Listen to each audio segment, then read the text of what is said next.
What's up, guys? Greetings from Houston, Texas.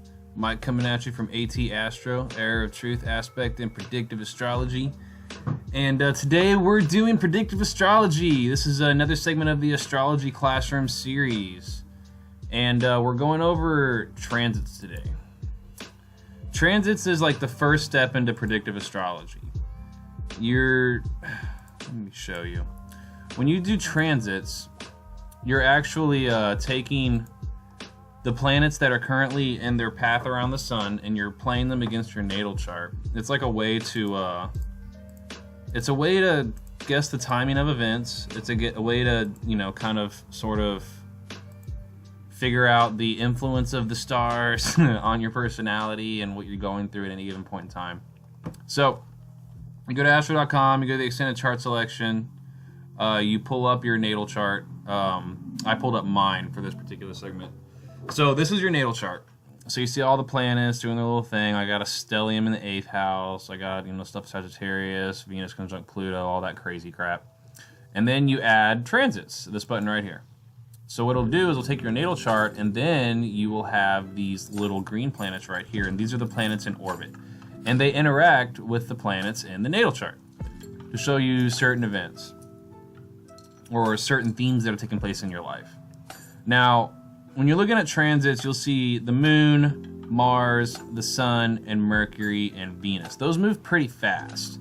You aren't usually going to, see big events happening with those placements unless it's your chart ruler, usually. So like my ascendant's in Gemini, which would make Mercury, which is the ruler of Gemini, my chart ruler. So for me, Mercury transits are going to be pretty significant. So like, let's say you have a Cancer ascendant, the moon is going to be really, really important. But the moon still moves really fast, but that reflects the ever-changing, ebbing and flowing energy of a Cancer ascendant. What you want to pay really close attention to are the slower moving planets. Jupiter, Pluto, Neptune, Uranus. Where's Saturn? There we go, there's Saturn. Oh yeah, it's going to come conjunct Pluto in a little while. That's a whole big thing. I'll actually be talking about it on my podcast series here in about a week or so. Okay, so those planets changing signs or coming in conjunction with another planet or forming a hard aspect to another planet usually signal kind of a big deal, a big theme, especially when they're changing houses. Also, it's important to note that Saturn and Jupiter are the executors of fate. Saturn being like the more negative side of it, like bad things that happen in your life to teach you a lesson, and Jupiter being more of like the positive side of things. And you can usually track huge life-changing events in somebody's life when you see Jupiter and Saturn both going over an angle in your chart at the same time. It's generally a big, big, big, big deal. Like let's say, I remember looking at Joseph Stalin's transits, right around the time that he became the premier of the USSR, the Soviet Union. And I think he had Saturn going over the midhaven, and then he had Jupiter going over the progressed midhaven simultaneously, which would lead me to believe that transits to progressed angles are important too. But usually when you see one of these planets going over an angle, it's usually a big deal. Or just transiting an angular house in general. Pluto moves really slow. Really, really slow. And you can usually sorry about that. You can usually feel the effects of Pluto when it comes conjunct the natal planet, or when it changes house is a big deal. That's a huge deal because, for instance, for me, Pluto entered my 8th house when I was in high school. And what Pluto did for me when it entered my 8th house, literally right around, because I was studying astrology when I was in high school. When Pluto transited right over the cusp of the 8th house in my chart, that was when I started experimenting with drugs. That's when I started, I moved out of my parents' house. It created a whole big thing, and that was a whole big theme of my life, is dealing with the darker elements of life, 8th house issues, for almost the entire time that Pluto was in there. And actually now Pluto's about to enter the 9th house, and I have some recent developments in my life that would definitely highlight 9th house issues in a very dramatic way, which Pluto's pretty apt to do. Seeing Jupiter passing over the descendant in the 7th house is usually a really good relationship. That's a pretty big deal. Jupiter expands whatever area it's going through. It'll run through, let's say, the 2nd house. That's usually a pretty positive time for money. It'll run through the 5th house. That's usually a pretty positive time for, I don't know, anything fun, having sex, going on little trips and adventures, and just gambling. That's a good time for gambling. Jupiter going through the 10th house is usually a pretty good period for your career. Now, the thing about transits is you're wanting to really work with the energies that are presenting themselves. Like if you see a really badass transit and you do nothing, then it's not going to manifest as anything. Like, let's say Jupiter is about to run over your MC, and you could care less about going out and trying to get a job or trying to, advance in your career, and it's not going to do anything for you. But like, if you see those transits, like Jupiter's coming right across the MC or something like that, and then you see a lot of like positive aspects in addition to that, like now's the time to start getting moving and start trying to make a big jump up in your career, because the time is right. The energies are in place to facilitate that type of event for you. Keep in mind that I pay attention to conjunctions, especially one, because they're easier to read, but like whenever a planet in transit makes a conjunction to a natal planet, it's not only making a conjunction to that natal planet, it's also highlighting all of the aspects that that planet's already making. So, like, let's say in the future when Pluto comes conjunct my Saturn, which is a pretty big deal because those are two really powerful, harsh planets, and that could really, and it's all happening in the 9th house, so it could definitely put a lot of pressure on me to really reevaluate how I'm dealing with, education, learning, goals, travel.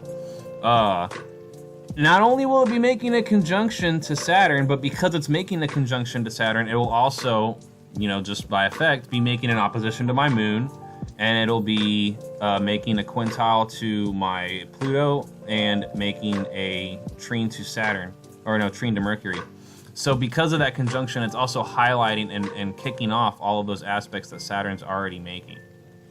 Also keep in mind, if you have a stellium, like, if you don't know what a stellium is a large cluster of planets in one house. Usually you only really worry about the natal, like the personal planets, like Mercury, Mars, the moon, the sun.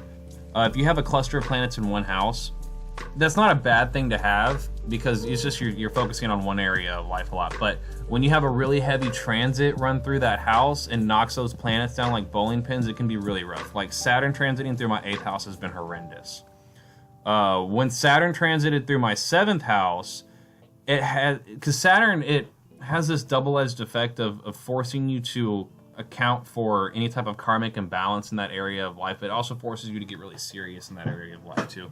So when Saturn transited my 7th house back in the beginning of 2017, my relationships were horrible, because I also really wanted a relationship really badly, but there was just nothing but problems related to relationships like crazy. But it forced me to really kind of get my head out of my ass and stop taking such an idealistic view of how a relationship should be and get serious about it in a realistic way. So Jupiter falling over past my descendant in the past couple months has been amazing. My relating with people in general has been phenomenal. Partnerships have been really favored for me. My friendships are going really well. I've made a lot of really close connections with a lot of people. It's been really positive. But because Saturn transited through my 7th house before Jupiter did, it kind of like set me up for, being able to handle the energy of Jupiter. Jupiter transiting through a natal house isn't always a good thing. Jupiter expands everything. It even expands bad things. The 7th house is also the house of open enemies. Jupiter transiting through the 12th house. I've actually seen individuals who had secret addictions. I saw one individual, he was addicted to drugs, and once Jupiter entered his 12th house, he had an overdose, and it took that issue and brought it out for everybody to see. And he survived the addiction, because Jupiter is still a benefic. He survived the addiction, and then he is now working on getting clean. So Jupiter will blow up the problems associated with whatever house it's touching or whatever planet it's touching, and then sort of help you deal with it in his way as well. So really, really bad events, You can't see it. You can't see the aspects being made between the transit planets and the planets in the natal chart and this type of chart, but there is other software that you can use that'll help it out a little bit, that show you the aspects being made, like it shows you a list or a table or a graph. You just got to kind of play around with it a little bit and find out what works for you. Really bad events a lot of times are shown by Saturn making aspects to certain personal planets, conjunctions mainly, or crossing over an angle, or inconjunctions. Inconjunctions are pretty damn harsh. Like Saturn making an inconjunction to my ascendant. Whenever Saturn became inconjunct my ascendant, I got locked up. I remember studying transits through an ephemeris and being like, oh, okay, well, that would make a whole lot of sense. Inconjunctions are usually pretty bad events, depending on the planets involved, or pretty jarring events. The sun, it's not as important, but as it continues to work its way through the natal chart, the sun has a way of lighting up whatever house it's going through. So, right now the sun is in my 10th house. It's lighting up issues of the 10th house. If you're an ascendant in Leo, it's going to be way more important for you. But it's still kind of sort of important for me now. So, I'm focusing on my career, where my direction in life is going. And that's very true for me right now, if you knew a little bit about my personal life. Whenever a major planet changes houses, it's kind of a big deal. These cusps, they're actually pretty important. In fact, Uranus transiting over the cusp of my 12th house was kind of disturbing for me. It's chilled out a little bit since it's kind of like settled its way on in there. But you'll start to notice the more dramatic aspects of a major planet transiting through a house right as it starts to go over the cusp. Will start to happen almost immediately, at least from my experience. Like when Uranus transited over the cusp of my 12th house, I was actually incarcerated. And I remember, like, right around the time it was going over that point, I was in a situation where I was having to deal with people that weren't mentally stable. A lot of serious mental problems were, kind of put in front of me from other people. Because Uranus, it disturbs and it shakes up whatever house, and the 12th house has a lot to do with incarceration. It has a lot to do with mental health, secret addictions, and hidden enemies as well. So when Uranus went over the cusp of my 12th house, I remember witnessing a lot of people who had terrible mental disorders and having to sort of like live in an environment with them, and it was really shocking for me. Not that I looked down on them or anything, but I just experienced it a lot. It was a little disturbing. And also, while I was inside, people on the outside were stealing my stuff.